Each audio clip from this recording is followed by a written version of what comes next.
নমস্কার, আমি পণ্ডিত ভিঘোষী যাদব বলছি। পুরাণের যুগে প্রতিষ্ঠিত অতি প্রাচীন সেই তন্ত্র সাধনার উজ্জ্বল উত্তরসূরি মহাসাধক বামাখ্যাপা। তার আসল নাম ছিল বামাচরণ চট্টোপাধ্যায়। নিষ্ঠাবান ব্রাহ্মণ সর্বানন্দ চট্টোপাধ্যায় ছিলেন তার পিতা, যার জীবনে প্রতিটি পরতে জড়িয়ে আছে বিভিন্ন অলৌকিক কাহিনী।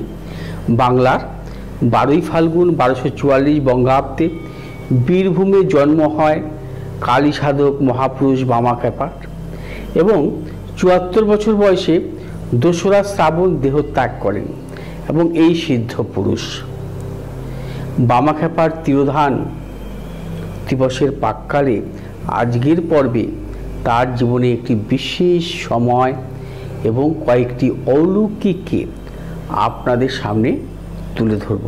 এমনটা নয় যে তারাপীঠ মন্দিরে আসার প্রথম দিন থেকেই বামার জয় জয়কার শুরু হয় বা সবাই তার অলৌকিক ক্ষমতা স্বীকার করে নেয়। তারাপীঠে মা তারার সঙ্গে বামাখ্যাপাকে ভোগ দেওয়ার যে রীতি প্রচলিত হয়েছে তার সাথেও জড়িয়ে আছে এক অলৌকিক ঘটনা, যা বদলে দিয়েছিল বামাখ্যাপার জীবনে ও তার প্রতি মানুষের দৃষ্টিভঙ্গি। তারাপীঠ মন্দিরে প্রতিষ্ঠা করেছিলেন নাটোরের রাজ পরিবার। একদিন নাটোরের রানী স্বপ্ন দেখলেন মা তারা মন্দির ছেড়ে চলে যাচ্ছেন।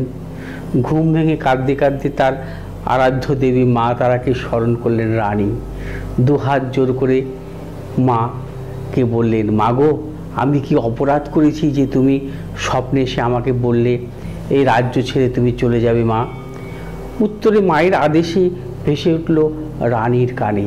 মা বললেন, মন্দিরের পুরোহিত আর দারোয়ান মিলে আমার পাগল ছেলে খ্যাপাকে প্রচণ্ড মারধর করেছে।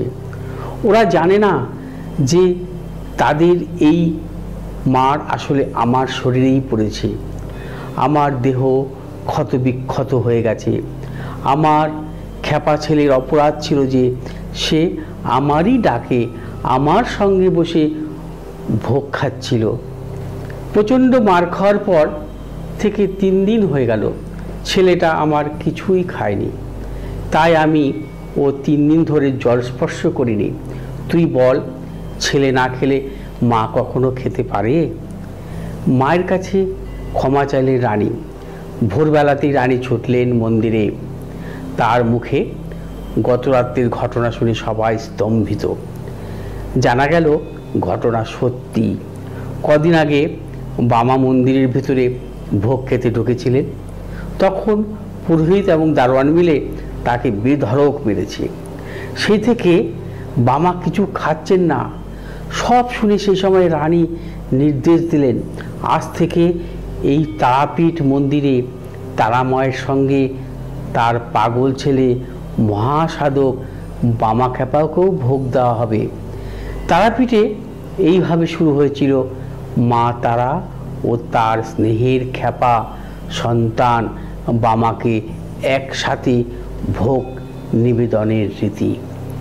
বামাখ্যাপার তার পরবর্তী জীবনে কয়েকটি অলৌকিক ঘটনার উল্লেখ করেন, যেখানে অদ্ভুতভাবে এক মৃতপ্রায় ব্যক্তির নবজীবন লাভ করেছিলেন বামাখ্যাপার অলৌকিক স্পর্শে। সেবার রাতের অন্ধকারে শ্মশানে ঢুকতে গিয়ে সকলের বুক কেঁপে উঠল। নিবিড় অন্ধকারের বুক চিরে ভেসে আসছে শকুনের চিৎকার। চারিদিকে পোড়া সব দেহের গন্ধ। চিৎকার করছে শিয়াল কুকুরের দল। ছড়িয়ে থাকা চিতার কাঠ আর কঙ্কালের মধ্যে দিয়ে এক চিলতে পথ।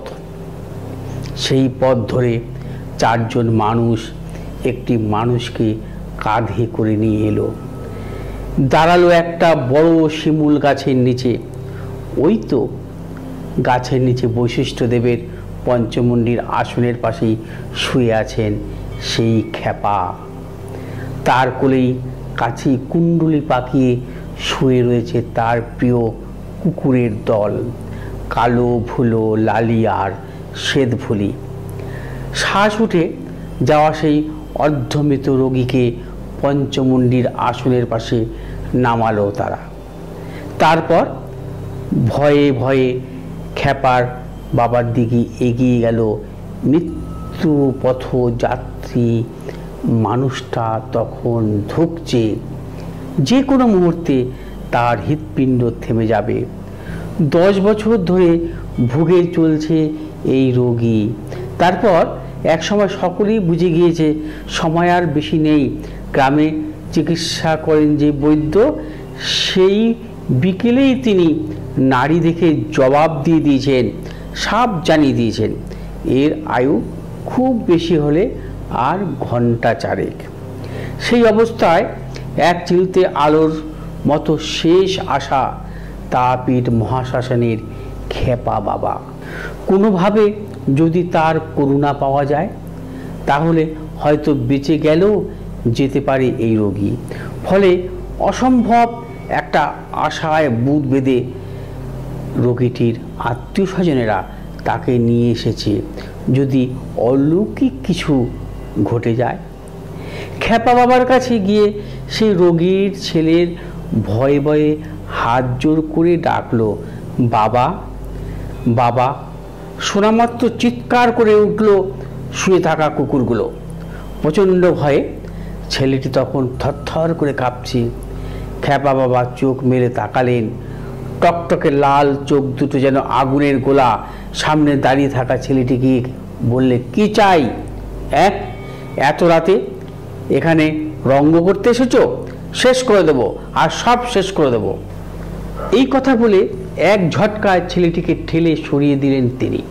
তারপর শটান উঠে গিয়ে খাবি খেতে থাকা সেই রোগীর গলা টিপে ধরলেন। উপস্থিত সবাই তখন ভয়ে কাঁপছে, তাদের কথা বলার শক্তিটুকুও নেই যেন। খ্যাপা কিন্তু সেই মৃতপ্রায় রোগীটির গলা ছাড়েনি, টিপে ধরে আছেন আর চিৎকার করছেন, কিরে কেমন লাগছে বল? বাঁচার খুব শখ তাই না? বল কেমন লাগছে? প্রায় মরতে থাকা লোকটা কাঠা পাটার মতন ছটপট করতে লাগলো। সবাই হতবাক, যে মানুষটা মৃত্যুর দোরগোড়ায় এভাবে তার গলা টিপে ধরলে সে তো এখনই মারা যাবে। এক সময় খ্যাপা ছেড়ে দিলেন সেই লোকটিকে। তারপর সঙ্গে আসা লোকজনদের ধমক দিয়ে বললেন, পালা, এখনই এখান থেকে পালা, নালে সব কটাকে শেষ করে দেবো।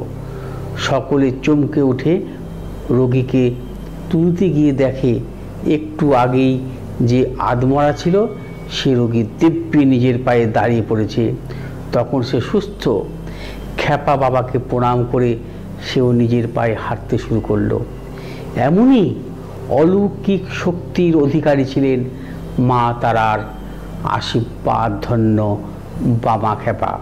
এই মহান মাতৃ সাধককে শ্রদ্ধা ও প্রণাম জানিয়ে শেষ করছি আজকের পর্বে। দেখতে থাকুন মনের কথা। ভালো থাকুন, সুস্থ থাকুন। নমস্কার।